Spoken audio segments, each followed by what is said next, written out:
Jack Van. El naufragio. Going Under, 1981. Audiocuento editado por Juan Pablo Flores Montaño. Para Audioteca de Medianoche. El naufragio. Era hermoso, enorme, elegante como un barco de carrera. Era un palacio de cristal flotante, tan magnífico como podía concebirlo J. P. Morgan. Diseñado por Alexander Carlyle y construido por Harland de Wolff, llevaba la banda dorada de la compañía a todo lo largo de sus 274 metros. Tenía una altura de 53 metros, como la caída de un acantilado, con 9 cubiertas de acero, 4 chimeneas de 18 metros, más de 2.000 ventanas y luces laterales para iluminar los lujosos camarotes y suites y salones. Pesaba 46.000 toneladas, y sus motores de pistones y sus turbinas de tipo Parsons podían generar más de 50.000 caballos de fuerza y permitir al barco una velocidad de 20 nudos. Tenía gimnasio, un baño turco, canchas de tenis y de squash, una piscina, bibliotecas, salones y salas de estar. Había habitaciones y suites para alojar a 735 pasajeros de primera clase, 674 de segunda y más de 1.000 en la bodega. Era el RMS Titanic, y Stephen conoció a Esme en la cubierta de paseo cuando salieron del muelle de Southampton con destino a Nueva York en su viaje inicial. Esme estaba junto a él, con una caja que parecía de cedro apoyada sobre la barandilla, y miraba a las multitudes entusiastas allá abajo, en los muelles. Esme tenía facciones comunes y era bastante joven. Tenía frente alta, nariz pequeña y recta, húmedos ojos castaños, bajo cejas depiladas y arqueadas, y labios tal vez un poco gruesos. Sus cabellos rubios estaban limpios, pero descuidadamente atados y enredados sobre la espalda. A Stephen le parecía hermosa. Hola, la saludó. En el aire ondeaban cintas y serpentinas de colores, y todo parecía posible. Esme le echó una mirada. Eyoyu, respondió ella. ¿Cómo? Dije Eyoyu. Es una expresión que estaba de moda cuando este bote zarpó por primera vez, por si te interesa. Quiere decir, hola, me pareces interesante y creo que me acostaría contigo si tuviera ganas. Debes llamarlo barco, replicó Stephen. Ella rió y por un instante lo miró atentamente, como si en ese segundo pudiera saber todo acerca de él, que él hacía ese viaje porque estaba aburrido de la vida, que nunca le había sucedido realmente nada. Stephen sintió que le ardía la cara. Muy bien. Barco. ¿Ahora te sientes mejor?, preguntó ella. De todas maneras quiero imaginar que vivo en el pasado. No quiero volver al presente. Supongo que tú sí quieres volver. ¿Por qué piensas eso? Mira cómo estás vestido. No tendrías que haberte puesto ropa moderna en este barco. Tendrás que cambiarte más tarde, ¿sabes? Ella estaba perfectamente vestida con un traje de color azul grisáceo y una chaqueta haciendo juego, una blusa plisada con adornos de terciopelo en la parte delantera y sombrero con pluma de avestruz. Parecía salida de otro siglo. ¿Cómo te llamas?, preguntó Stephen. Esme. Dio vuelta la caja que apoyaba sobre la barandilla y la abrió por el lado que daba a cubierta. Ya ves, dijo a la caja. Realmente estamos aquí. ¿Qué dijiste? Le hablaba a papá, respondió ella, cerrando y trabando la caja. ¿A quién? Más tarde te mostraré, si quieres. Comenzaron a sonar campanas y los silbatos del barco hendieron el aire. A Stephen le pareció que la tierra, y no el barco, se movía. Toda Inglaterra flotaba tranquilamente, alejándose, mientras la banda de cuerdas en el puente del barco tocaba a Oscar Strauss. Miraron hasta que la tierra se convirtió en una delgada línea en el horizonte, y entonces Esme le tomó la mano a Stephen, la estrechó un momento y se alejó rápidamente. Stephen volvió a encontrarla en el Café Parisien, sentada en un gran sillón de mimbre junto a una pared muy adornada con rejas. Bueno, Eyoyu, dijo Esme sonriendo. Era un modelo de muchacha elegante, con estilo. ¿Quiere decir que todavía estás interesada?, preguntó Stephen, de pie frente a ella. La sonrisa de Esme era contagiosa, y Stephen se sorprendió perdiendo su aplomo, ya que no podía dejar de sonreír él también. Pero mais oui, respondió ella. Acabo de hablar en francés, un idioma que ya no se habla, pero que era el idioma cuando este barco zarpó por primera vez. Se echó hacia atrás en su sillón, acurrucada, como si de pronto pudiera volver a ser una niña, y miró a su alrededor como si Stephen hubiera desaparecido del salón. Creo que era inglés, dijo él. Bien, replicó Esme, mirándolo, sea lo que fuere, significa que yo todavía podría tener interés si haces el favor de sentarte en vez de mirarme desde las alturas. Stephen se sentó junto a ella. Tardaste bastante tiempo en encontrarme. Bien, tenía que vestirme, ¿recuerdas? Mi primer atuendo no te parecía. De acuerdo, discúlpame, se apresuró a decir Esme, temiendo herir sus sentimientos. Cruzó las manos sobre la caja que había centrado perfectamente sobre la mesa cubierta con un mantel de damasco. Su pierna rozó la de él. Stephen estaba realmente atractivo con sus pantalones a rayas grises, polainas, chaqueta negra para la mañana, chaleco azul y corbata de seda anudada bajo el cuello palomita. ¿No te sientes mejor ahora? Stephen estaba fascinado con la muchacha, nunca le había sucedido antes. Un camarero alto los molestó preguntándole si querían cócteles, pero Esme prefirió un narcodrine. Perdón, señora, pero en el barco no se sirven narcodrines ni inhaladores en público. Pero eso es lo que yo quiero. Uno tendría que pedirle al camarero bebidas más modernas. Pero tú dijiste que querías vivir en el pasado, replicó Stephen. Pidió un Campari para ella y un Drambuie para él. En este momento preferiría pedirle algo a un robot, dijo Esme. Lo siento, pero en este barco tampoco tenemos robots, respondió el camarero antes de retirarse. ¿Vas a mostrarme lo que hay en la caja?, preguntó Stephen. Podría provocar inquietud que levantara la tapa aquí. Pensé que eso te gustaría. Así que ya me conoces íntimamente. Esme sonrió y le guiñó el ojo a alguien sentado unas mesas más allá. ¡Qué encanto! No. ¿Quién? El niñito peinado con raya al medio. Le hizo un saludo, pero el chico la ignoró e hizo un gesto obsceno a una mujer que parecía ser su niñera. Entonces Esme abrió la caja, y eso atrajo la atención del niño. Sacó una cabeza de hombre de tamaño natural y la puso al lado de la caja. Dios mío, dijo Stephen. Stephen, te presento a papá. Papá, este es Stephen. ¿Quién es Stephen?, preguntó papá. ¿Dónde estoy? ¿Qué está sucediendo? Estoy asustado.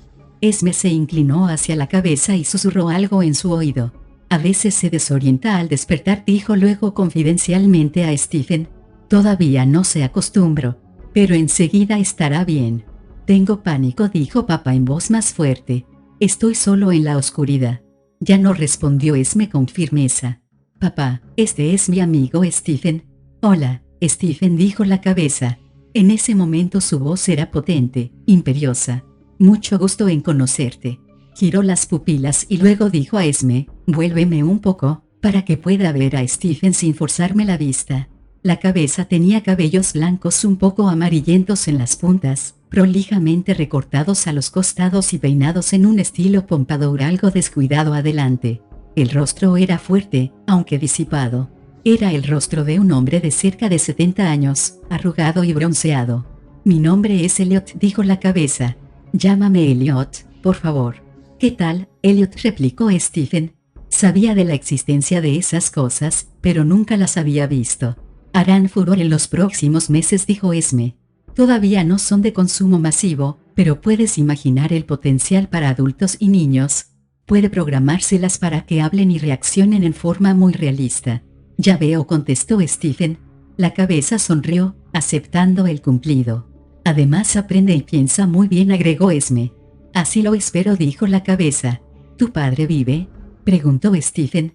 Yo soy su padre, intervino la cabeza, sin disimular su impaciencia. Al menos trátame con un poco de respeto. Pórtate bien, papá, o cerraré la caja, respondió Esme, molesta. Miró a Stephen. Murió hace poco tiempo. Por eso hago este viaje y por eso. Señaló la cabeza con un gesto. De todas maneras es maravilloso. Es mi padre en todo sentido. Y agregó con aire pícaro. Bien, la verdad es que hice algunos cambios. Papá era muy exigente. Eres ingrata. Cállate, papá. Papá cerró los ojos. En cuanto digo eso se cierra, explicó Esme. El niñito, que había estado mirando la escena sin ninguna timidez, se acercó a la mesa mientras Esme guardaba la cabeza en la caja. ¿Por qué lo guardas?, preguntó. Quiero hablar con él. Sácalo. No, respondió Esme con firmeza. Ahora está durmiendo. ¿Y tú cómo te llamas? Michael. ¿Puedo ver la cabeza, aunque sea un minuto, por favor? Si quieres, Michael, puedes tener una audiencia privada con papá, mañana. ¿Qué te parece? Quiero hablar con él ahora. ¿No tienes que volver con tu niñera?, preguntó Stephen, poniéndose de pie e indicando a Esme que hiciera lo mismo. En ese lugar no tendrían privacidad. Acábala, dijo Michael. No es mi niñera. Es mi hermana. Luego hizo una mueca a Stephen, contorsionaba los labios moviendo la boca de izquierda a derecha como si fuese de goma. Stephen y Esme salieron del café y subieron la escalera hasta la cubierta de los botes y Michael lo siguió. Al menos la cubierta de los botes no estaba muy atestada, afuera estaba fresco, casi frío. Mirando hacia adelante, Stephen y Esme veían las 4 gigantescas chimeneas del barco a su izquierda y un grupo de 4 botes a su derecha. El océano era una inmensidad calma de un verde profundo que se tornaba azul hacia el horizonte. El cielo estaba vacío, excepto por una gigantesca nave aérea nuclear que flotaba sobre el Titanic. Era el dirigible California, una nave francesa de lujo que podía transportar 2000 pasajeros. ¿Ustedes están casados?, preguntó Michael. No, respondió Esme con impaciencia. Todavía no, al menos, y Stephen se sintió eufórico al pensar que realmente le gustaba a Esme. En realidad no tenía sentido, porque él podía tener cualquier muchacha que se le ocurriera. ¿Por qué Esme? Simplemente porque en ese momento era perfecta. Eres muy bonita, le dijo Michael. Bueno, gracias, respondió ella con entusiasmo. Tú también me gustas a mí. ¿Te quedarás en el barco y te morirás cuando se hunda? No, replicó Esme, aparentemente sorprendida. ¿Y tu amigo, papá? Molesto, el chico replicó. No, él, mientras indicaba a Stephen con una mirada. No lo sé. Esme se había sonrojado. ¿Tú optaste por un bote salvavidas, Stephen? Sí, por supuesto. Bien, nosotros vamos a morir en el barco. No seas tonto, dijo Esme. Te digo que nosotros vamos a morir en el barco. ¿Quiénes son nosotros?, preguntó Stephen. Mi hermana y yo. Hemos prometido hundirnos con el barco. No lo creo, respondió Esme. Se detuvo junto a uno de los botes salvavidas, apoyó sobre la barandilla la caja que contenía a papá y contempló el mar. Trata de provocarnos, dijo Stephen. De todos modos es demasiado pequeño como para tomar semejante decisión, y su hermana, si es realmente su hermana, no puede tomar esa decisión por él, aunque sea su tutora. Sería ilegal. Estamos en el mar, replicó Michael con el tono mimoso que usan los chicos. Mañana hablaré de las ramificaciones de mi herencia con papá. Creo que él habla más de estas cosas que ustedes. ¿No quieres volver ahora con tu hermana?, preguntó Stephen. Michael contorsionó la boca y se alejó, tirando de la parte trasera de sus pantaloncitos como si le molestara la ropa interior. Solo se volvió para hacer un gesto de despedida a Esme, y ella le arrojó un beso. Chiquilín inteligente, dijo Stephen para congraciarse. Pero Esme lo miró como si se hubiese olvidado del chiquillo y de él. Miraba la caja y le rodaban lágrimas por las mejillas. Esme. Lo amo y ahora está muerto, dijo. Luego pareció reponerse. Tomó la mano de Stephen y entraron, bajaron la escalera, recorrieron varios pasillos ruidosos. Las fiestas en los salones estaban en su apogeo hasta la suite de Esme. Stephen estaba un poco nervioso, pero, considerando la situación, todo se desarrollaba con el ritmo adecuado. La suite de Esme tenía una sala y una cubierta de paseo privada, con paredes parcialmente revestidas de madera. Esme llevó a Stephen directamente al dormitorio alfombrado y empapelado, donde había una cama con dosel, una mesa de noche antigua, y un escritorio con sillón tapizado junto a la puerta. La adornada lámpara de escritorio con forma de arpa estaba encendida, lo mismo que la lámpara que había detrás de los cortinados de la cama. Por un ojo de buey se veía el mar y el cielo, pero a Stephen le pareció que la cama era el elemento dominante en la habitación. Esme corrió la lámpara a un costado, y luego sacó a papá de la caja y lo colocó cuidadosamente en el centro del escritorio. Muy bien, dijo. En reposo, la cabeza parecía aún más bella y muy tranquila, aunque de vez en cuando tenía un tic en un ojo. Luego Esme se desvistió rápidamente, apartando tímidamente la mirada de Stephen, que se tomaba su tiempo. Se deslizó entre las cortinas entreabiertas de la cama y se quejó de que oía a las malditas máquinas a través de las almohadas que le daban picazón. No le gustaba la seda. Un momento después se incorporó y preguntó a Stephen si pensaba desvestirse o quedarse allí parado. «Perdona», dijo Stephen, «pero es que…», señaló la cabeza con un gesto. «Papá está apagado», respondió Esme. El párpado izquierdo de la cabeza se movía. Michael llamó a la puerta de Esme a las 7:30 de la mañana siguiente. «Buen día», dijo Michael, mirándola de arriba abajo. Ella no se había preocupado de ponerse nada encima antes de abrir la puerta. «Vine a ver a papá. No voy a molestarte». «Pero, Michael, es demasiado temprano. Al que madruga Dios lo ayuda». «Ah, ¿y eso qué quiere decir?» «Pensé que la mejor forma de hablar con papá era despertarte. Tú vuelves a la cama y yo hablo con él sin que nos molesten. Tendría muchas menos posibilidades si…». «Entra». El camarero que estaba en el vestíbulo te vio desnuda. «Qué gran cosa. Mira, ¿por qué no vuelves más tarde?» «No estoy preparada para esto, y no sé por qué te permití entrar. Ya ves, me fue bien». Michael miró a su alrededor. «Está en el dormitorio, ¿verdad?». Esme asintió y lo siguió. Michael llevaba la misma camisa y pantaloncitos arrugados del día anterior. Su cabello no estaba peinado, solo alborotado. «¿Él también está contigo?». «Si te refieres a Stephen, sí». Eso pensaba. Michael se sentó ante el escritorio. «Hola, papá», dijo. «Estoy asustado», repuso la cabeza. «Está tan oscuro, tengo miedo». Michael miró a Esme. «Siempre está así cuando ha pasado un tiempo apagado», dijo Esme. «Háblale un poco más». «Soy Michael. He venido a hablar contigo. Estamos en el Titanic».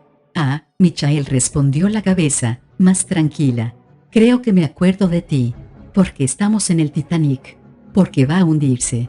«Esa es una razón tonta», dijo la cabeza con convicción. «Debe de haber otras». «Hay muchas otras. ¿No podemos estar en privado?», preguntó Stephen, sentándose en la cama. Esme se sentó junto a él y aspiró su inhalador. «Cuando estaba drogada parecía todavía más vulnerable». «Creí que me habías dicho que papá quedaba desconectado toda la noche», prosiguió Stephen con furia. «Pero es que estaba desconectado. Acabo de encenderlo otra vez para Michael». «Te contaré todo sobre el Titanic», dijo Michael a la cabeza con tono confidencial. Se acercó y le habló en un susurro. «Realmente estaba desconectado», repitió Esme. «Acabo de conectarlo para Michael». Se acurrucó junto a Stephen, tan íntimamente como si hiciera días que fueran amantes. Eso pareció aplacarlo. «¿Te sobra un arcodrine?», preguntó Michael a los gritos. Stephen miró a Esme, quien se echó a reír. «No», respondió Esme. «Eres muy chico para esas cosas». Corrió la cortina para que Michael y la cabeza quedaran separados de la cama. «Déjalo que hable con papá», continuó. «De todas maneras pronto estará muerto. ¿Así que le crees? Voy a hablar de esto con su hermana, o con quien sea». Michael espió por la cortina. «Oí lo que dijiste. Tengo muy buen oído. Oigo todo. Ve a hablar con ella, ve a hablar con el capitán, si quieres. No te servirá de nada. Para que lo sepas, soy un héroe internacional. Esa muchacha que lleva una cámara en la cabeza ya me hizo una entrevista para la apuesta». Cerró la cortina. «¿Qué quiere decir?», preguntó Esme. «La reportera de Interfax», respondió Stephen. Michael volvió a entreabrir las cortinas. «Ella se ocupa de averiguar cuáles pasajeros optarán por morir y por qué. Entrevista a los pasajeros más interesantes, luego comunica sus predicciones a su público, que es numeroso. Responden inmediatamente a una apuesta que se realiza varias veces por día. Nos mantiene presentes, y a todos les gusta el olor de la muerte». Se cerró la cortina.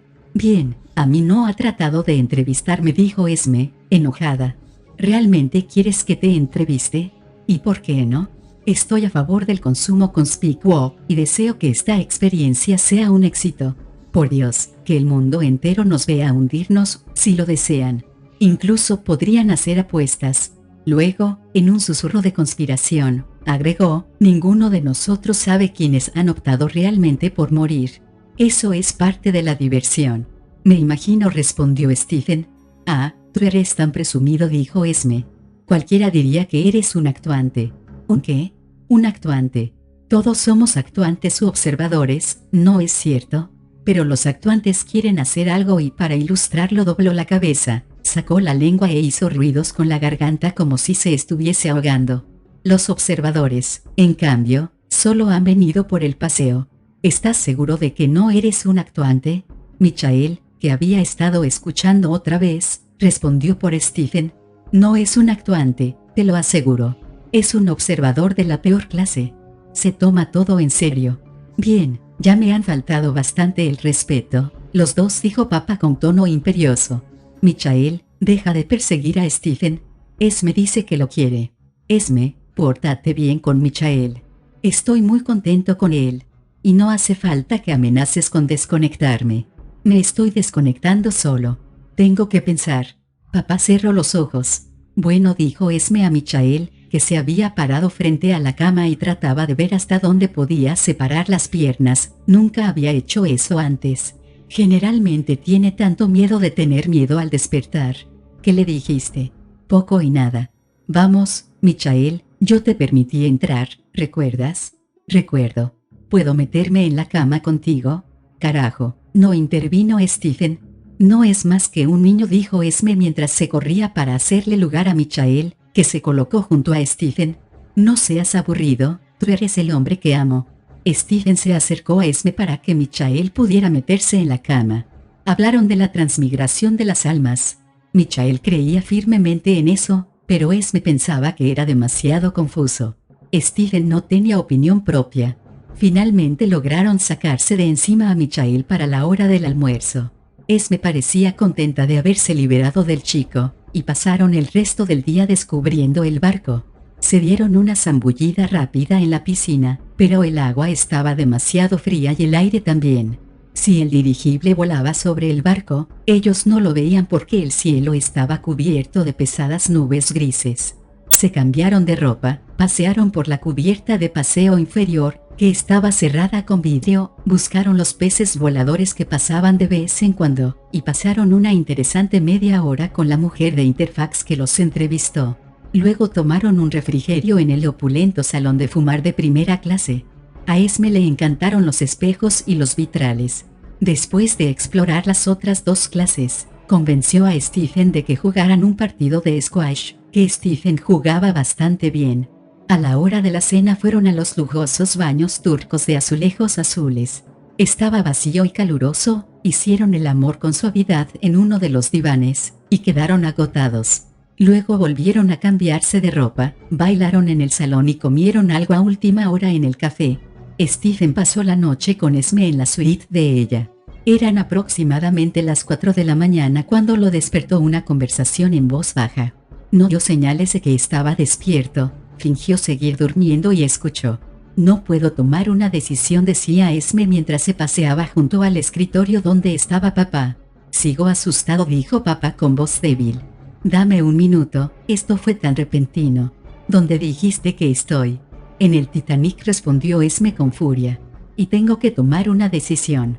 Compréndelo. Ya me has dicho muchas veces lo que sabes que tienes que hacer, ¿verdad? Dijo papá. Su voz sonaba mejor, se le estaba pasando la desorientación. ¿Ahora cambias de idea? Creo que han cambiado las cosas. ¿En qué sentido? Stephen. Él, respondió papá. Así que ahora la excusa es el amor.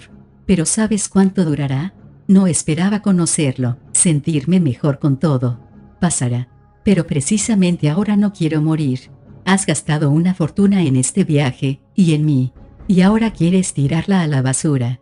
Mira, lo que sientes por Stephen es bueno, ¿no comprendes? Tu partida de este mundo será más dulce porque eres feliz, estás enamorada, o como quieras llamarlo. Pero ahora quieres borrar todo lo que hemos planeado y quitarte la vida en otro momento, probablemente cuando estés desesperada y desdichada y yo no esté cerca de ti para ayudarte. Quieres morir tan inconscientemente como naciste. No es así, papá. Pero yo soy quien elige. Ya elegiste, ahora no reniegues de tu elección porque te morirás de golpe como yo. Esme, ¿de qué diablos estás hablando? Preguntó Stephen. Esme se sobresaltó en las penumbras y luego le dijo a papá. Tú hablabas en voz alta a propósito para despertarlo, ¿verdad? Tú me hiciste programar para que te ayudara. Te quiero y me preocupo por ti. Eso no puedes cambiarlo. Puedo hacer lo que se me antoje, replicó Esme con petulancia. Entonces déjame ayudarte, como siempre lo he hecho. Si estuviera vivo y tuviera mi cuerpo te diría exactamente lo que te digo ahora. ¿Qué es lo que pasa?, preguntó Stephen. Te toma por tonto, respondió suavemente papá a Stephen. Te usa porque está asustada. Se aferra a cualquiera que encuentra. ¿Qué diablos te está diciendo?, preguntó Stephen. La verdad, respondió papá. Conozco todo lo relativo al miedo, ¿no lo sabías? Esme se sentó en la cama junto a Stephen y se echó a llorar. Luego, como si pasara fácilmente a un nuevo papel, lo miró y dijo: es verdad que programé a papá para que me ayudara a morir. Papá y yo hablamos de todo esto con gran cuidado, incluso de lo que haríamos si sucedía algo así. Si te enamorabas y querías seguir viviendo. Y ella decidió que en ninguna circunstancia se volvería atrás, dijo papá. Había planeado la mejor muerte posible para ella, una muerte para experimentar y disfrutar. Ha renunciado a todo y ha gastado todo su dinero para esto. No tiene un centavo. No puede echarse atrás ahora, ¿verdad, Esme? Esme se tomó las manos, tragó saliva y miró a Stephen. Es así, admitió. Pero no estás segura, dijo Stephen. Es evidente. La ayudaré como siempre lo he hecho, replicó papá. Por favor, haz callar a esa cosa, gritó Stephen. No es una. Por favor, siguió Stephen, al menos danos una oportunidad. Eres la primera experiencia auténtica que he tenido jamás. Te amo, y no quiero que esto termine. Papá siguió insistiendo en su punto de vista con elocuencia hasta que Esme lo hizo callar. El gran barco chocó con un iceberg la cuarta noche del viaje, exactamente un día antes de lo programado.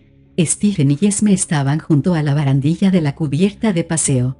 Los dos llevaban los atuendos de la década del 20 que proporcionaba el barco, pantalones de lana, chaqueta, gorra de automovilista, y sobre todo con capa y bufanda larga. Ella, un abrigo de piel, un elegante sombrero estilo viuda alegre, zapatos de taco alto con botón y un traje de 2 piezas de terciopelo negro con seda blanca. Estaba encantadora y muy joven, a pesar de la ropa. Tíralo, dijo Stephen con tono autoritario. Ahora. Esme levantó hasta el pecho la caja de cedro que contenía a papá, como si estuviera a punto de lanzarla hacia adelante. Luego, lentamente, volvió a apoyarla sobre la barandilla. No puedo. ¿Quieres que lo haga yo? No veo por qué tengo que tirarlo. Porque estamos empezando una nueva vida juntos. En ese momento alguien gritó, y, como a la distancia, se oyeron 3 campanadas. ¿Puede haber otro barco cerca?, preguntó Esme. Esme, tira esa caja. Saltó Stephen, luego lo vio. Alejó a Esme de la barandilla. Un iceberg alto como el castillo de proa rozó el costado del barco. La montaña de hielo azulada y brillante parecía otro barco que pasaba. Daba la impresión que lo que se movía era el hielo y no el barco. Llovieron pedazos de hielo sobre la cubierta, resbalaron por la madera barnizada, y luego el iceberg se perdió en la oscuridad del lado de la popa. Debía de tener por lo menos 30 metros de alto. ¡Ah, Dios mío!, gritó Esme, abalanzándose hacia la barandilla. ¿Qué pasa, papá? Lo dejé caer cuando me apartaste del iceberg. Es demasiado tarde para eso. Esme desapareció en medio de la multitud, llamando a gritos a papá. Hacía un frío terrible y la cubierta de los botes estaba atestada de gente que corría de un lado al otro, gritando, luchando por llegar a los botes y, por supuesto, los que a último momento habían cambiado de idea con respecto a hundirse con el barco, eran los que gritaban más fuerte, esforzándose por que los dejaran subir a los botes. Todavía no habían bajado un solo bote. Había 16 botes salvavidas de madera y 4 englearts de tela, los plegables. Pero no podían bajarlos antes de sacar de los pescantes los 2 botes de adelante. Les avisaremos cuando sea el momento de subir a los botes, gritó un oficial a las familias que se apretaban a su alrededor. El piso de la cubierta se inclinaba. Esme se retrasaba, y Stephen no iba a esperarla. A ese paso la proa se hundiría con gran rapidez. Debe de estar con Michael, pensó. El pequeño hijo de puta debe de haberla convencido de que muera. Michael tenía un camarote de lujo en la cubierta. Stephen golpeó, llamó a Esme y a Michael, trató de abrir la puerta. Finalmente hizo saltar la cerradura de un puntapié. Michael estaba sentado en la cama. Su hermana estaba a su lado, muerta. ¿Dónde está Esme?, preguntó Stephen, asqueado ante el espectáculo de Michael sentado tan tranquilo junto a su hermana muerta. Aquí no. Obviamente. Michael sonrió y contorsionó los labios. Por Dios, dijo Stephen. Ponte el abrigo. ¿Vienes conmigo? Michael rió y se alisó el pelo. Ya estoy muerto, como mi hermana, casi. Yo también tomé una pastilla, ¿sabes? Tú eres una criatura. Creí que papá te había explicado todo. Michael se acostó junto a su hermana y miró a Stephen como un cachorro, con la cabeza ladeada en un ángulo forzado. Tú sabes dónde está Esme, entonces, dímelo. Nunca la comprendiste. Ella vino aquí a morir. Un instante después, Michael dejó de respirar. Stephen buscó por todo el barco, nivel por nivel, se metió en las fiestas donde los que habían elegido morir disfrutaban de los últimos placeres, recorrió los salones donde estaban sentadas las parejas de viejos, esperando el final. Bajó a la cubierta F, donde había hecho el amor con Esme en el baño turco. El agua le llegaba a las rodillas, estaba verde y jabonosa. Tenía miedo, porque la inclinación era cada vez peor. Veía subir al agua mientras caminaba. Tenía que subir las escaleras, llegar arriba y salir, subir a un bote salvavidas, alejarse del barco, pero seguía caminando, incapaz de detenerse. Tenía que encontrarla. Hasta podía estar en la cubierta de los botes en ese mismo momento, pensó, caminando por un corredor en medio del agua. Pero él debía asegurarse de que no estaba allí. El baño turco se estaba llenando de agua, y las luces todavía estaban encendidas y producían una iluminación fantasmal. En el lugar flotaban los más diversos objetos, unas chinelas azules, un peine, papeles, cigarrillos, y varios envoltorios plásticos. En el diván distante estaba Esme, meditando, con los ojos cerrados y las manos cruzadas sobre la falda. Llevaba un sencillo vestido blanco. Lleno de felicidad, Stephen le gritó. Ella se estremeció y despertó, parecía desorientada, y sin decir una palabra echó a andar chapoteando en el agua hacia la otra salida, metiendo las manos en el agua como si de esa manera pudiera acelerar el paso. Esme, ¿dónde vas? Gritó Stephen, siguiéndola. No te escapes de mí. Una explosión los arrojó a los dos al agua y se derrumbó una pared. Una lámina sólida de agua pareció entrar en la habitación, golpeó a Stephen, lo derribó y lo arrastró. Luchó por llegar a la superficie y trató de volver nadando, para encontrar a Esme. Se desprendió una lámpara del techo, y cayó rozándolo. Esme. Gritó, pero no la veía, y de pronto tragó agua. Comenzó a nadar, mientras la corriente lo arrastraba por un corredor apartándolo de ella. Finalmente Stephen pudo agarrar una barandilla de hierro y subir a un lugar seco. Hubo otra explosión, el suelo se inclinó. Stephen miró el agua que llenaba el corredor, el baño turco, la cubierta entera, y llamó a gritos a Esme. El barco se estremeció, luego todo quedó inmóvil.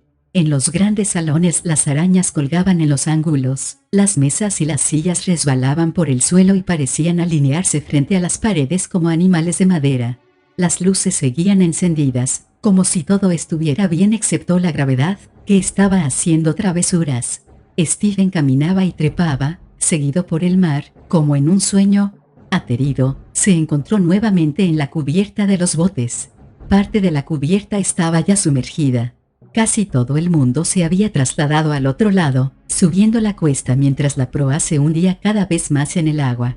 Los botes habían desaparecido, y la tripulación también. Había algunos hombres y mujeres en el techo del sector de oficiales. Trabajaban intensamente, tratando de lanzar los plegables C&D, su única posibilidad de ponerse a salvo alejándose del barco. Es mejor que nada, gritó una mujer, y ella y sus amigos saltaron tras el bote. Stephen temblaba de frío, todavía no se decidía a saltar al agua de menos de 0 grado de temperatura, aunque sabía que no quedaba mucho tiempo, y que tenía que apartarse del barco antes de que se hundiera. Todo lo que estuviera en el barco o cerca de él sería succionado hacia el fondo. Cruzó a la zona de estribor, donde algunos otros hombres trataban de empujar el bote hasta el borde de la cubierta. El gran barco se inclinaba pesadamente a babor. Esa vez Stephen simplemente se puso a trabajar con los demás. Nadie se quejaba. Estaban tratando de deslizar el bote sobre el borde en las planchadas. Todas esas personas parecían estar en excelente estado físico. Stephen observó que alrededor de la mitad eran mujeres que llevaban los mismos abrigos que los hombres. Eso era un juego para todos ellos, sospechó Stephen, y se divertían. Cada uno trataba de vencer al destino, de una u otra manera. El atractivo estaba en ganarle a la suerte, optar por morir y sin embargo sobrevivir. Pero enseguida el puente se hundió bajo el agua. Hubo un terrible estallido y Stephen resbaló por el piso mientras todo se inclinaba. «Se hunde», gritó alguien. Así era, la proa del barco se elevaba bruscamente. Las luces parpadearon. Hubo un rugido y se rompieron las entrañas del barco, las cadenas de las anclas, las gigantescas máquinas y calderas. Cayó una de las enormes chimeneas negras y se hizo pedazos en el agua en medio de un montón de chispas. Pero el barco seguía brillantemente iluminado, cada ojo de buey parecía estar en llamas. La cofa para el vigía que Stephen veía frente a él estaba casi sumergida, pero Stephen nadó hacia ella. Luego reaccionó y trató de apartarse del barco, pero era demasiado tarde. Se sintió chupado hacia atrás, hacia abajo. Iba a ser arrastrado al ventilador, que estaba frente a la chimenea de adelante. Jadeó, tragó agua, y sintió el tejido metálico, la parrilla que lo salvaba de ser succionado hacia adentro. Contuvo la respiración desesperadamente. Las aguas se alborotaban a su alrededor, y luego hubo otra explosión. Stephen sintió calor en la espalda, mientras una vaharada de aire caliente lo empujaba hacia arriba. Luego fue expulsado al aire helado. Nadó con todas sus fuerzas, apartándose del barco, de los estallidos y los golpes del vidrios y la madera, de los restos de sillones, planchadas, sogas, y especialmente de otras personas que gemían, gritaban y trataban de aferrarse a él como a una boya y de arrastrarlo hacia abajo con el barco que se hundía. Siguió nadando y oyó voces cerca y vio una forma oscura. Por un momento no supo qué era, luego se dio cuenta de que estaba cerca de un bote dado vuelta, el plegable que había visto lanzar al agua.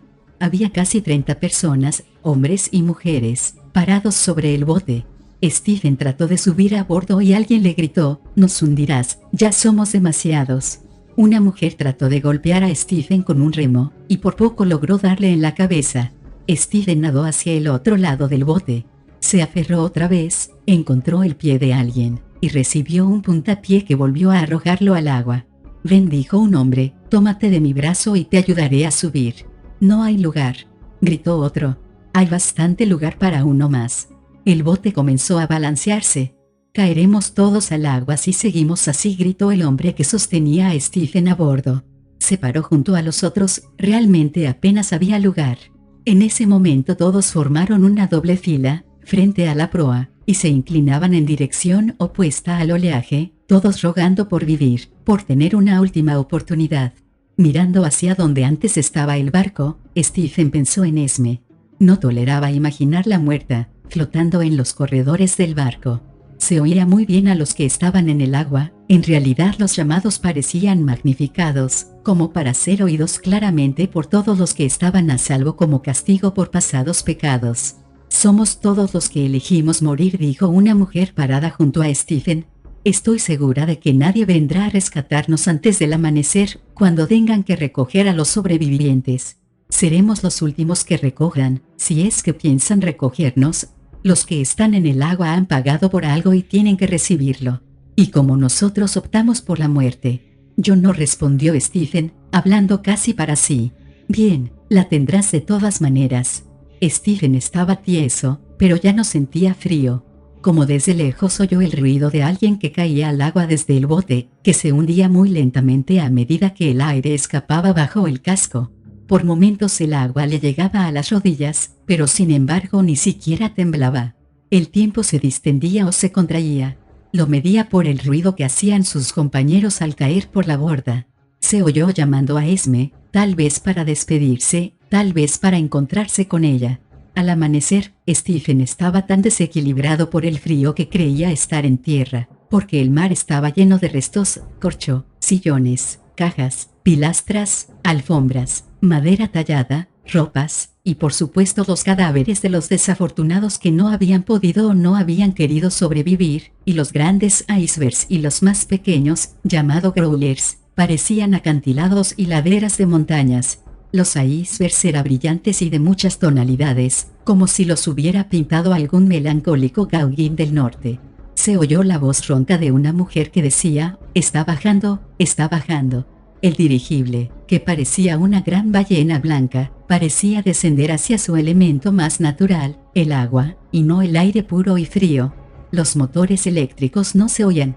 A la distancia Stephen veía los otros botes.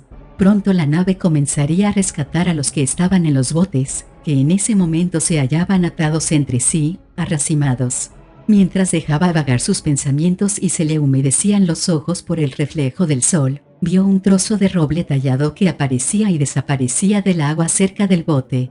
Allí en la caja destapada, con los ojos cerrados, flotaba papá. Papá abrió los ojos y miró a Stephen. Stephen gritó, perdió el equilibrio y se hundió como un cuchillo en las aguas heladas y negras. El salón Laurel del dirigible California estaba oscuro y lleno de sobrevivientes. Algunos estaban sentados en las sillas tapizadas en tela floreada, otros se paseaban por el salón. Pero todos miraban los tapes holográficos de tamaño natural del Titanic. Las imágenes llenaban el espacioso ámbito. Stephen estaba de pie, al fondo, apartado de los otros que aplaudían cada vez que había un primer plano de alguien que saltaba al agua. Se arrebujó en su abrigada manta y se estremeció. Hacía 24 horas que estaba en el dirigible, y todavía estaba aterido. Un hombre de la tripulación le dijo que eso se debía a las inyecciones que le habían dado al subir al dirigible. Hubo otra ovación y, horrorizado, vio que lo ovacionaban a él. Se vio succionado por el ventilador y luego lanzado hacia arriba hasta la superficie. Le dolía el cuerpo por los golpes, pero se había salvado. Sobrevivió y la experiencia había sido real. Valía la pena por eso, pero Esme, la tuya fue una de las experiencias más interesantes, le dijo una mujer tocándole la mano. Stephen retrocedió y ella se encogió de hombros, y luego se apartó de él. Quiero presentar una queja, dijo un hombre corpulento con ropa de época a uno de los oficiales del Titanic, que estaba de pie junto a Stephen bebiendo un cóctel. Sí, me salvaron contra mis deseos. Hice este viaje específicamente para lanzarme contra los elementos. ¿Firmó su renuncia a nuestra protección? No sabía que había que firmar nada. Toda esa información se dio, dijo el oficial con indiferencia. Los pasajeros que realmente se han comprometido a aceptar el riesgo firman, y los dejamos librados a sus propios medios. En los demás casos somos responsables de la vida de cada pasajero. Lo mismo habría dado que saltara al océano al comienzo y me rescataran, repuso el pasajero con amargura. El oficial sonrió. La mayoría de los pasajeros prefiere ponerse a prueba el mayor tiempo posible. Pero si quiere presentar una queja formal. El pasajero se alejó, furioso. El hombre trata de defender su amor propio, explicó el oficial a Stephen. Pero usted tuvo un trayecto interesante. Nos sobresaltó mucho, pensábamos que iba a subir a un bote salvavidas con los demás, pero desapareció debajo de la cubierta. Fue un poco más difícil controlarlo, pero nos arreglamos, esa es la diversión para nosotros. Nunca estuvo en peligro, por supuesto. Bien, tal vez un poquito. Stephen estaba consternado. Sentía que sus experiencias habían sido reales, que realmente se había salvado solo. Pero nada había sido real. Solo Esme. Y entonces la vio entrar en el salón. Esme. No podía creerlo. Esme. Ella fue hacia él y le sonrió como cuando se vieran por primera vez. Llevaba una caja de cedro dañada por el agua. Hola, Stephen. Qué increíble, ¿no? Stephen la estrechó entre sus brazos, pero ella no respondió. Esperó un tiempo razonable, y luego se apartó. Y mira, dijo, hasta encontraron a papá. Abrió la caja y se lo mostró. Papá parpadeó y abrió los ojos. Por unos momentos su mirada fue vaga y descentrada, luego fijó los ojos en Esme y se puso alerta. Esme, dijo con tono incierto, y sonrió. Esme, qué sueño extraño tuve. Rió. Que era una cabeza en una caja. Esme cerró la caja de un golpe. ¿No es maravilloso?, comentó. Dio unos golpecitos a la caja y sonrió. Casi me convenció de que siguiéramos hasta el final, esta vez.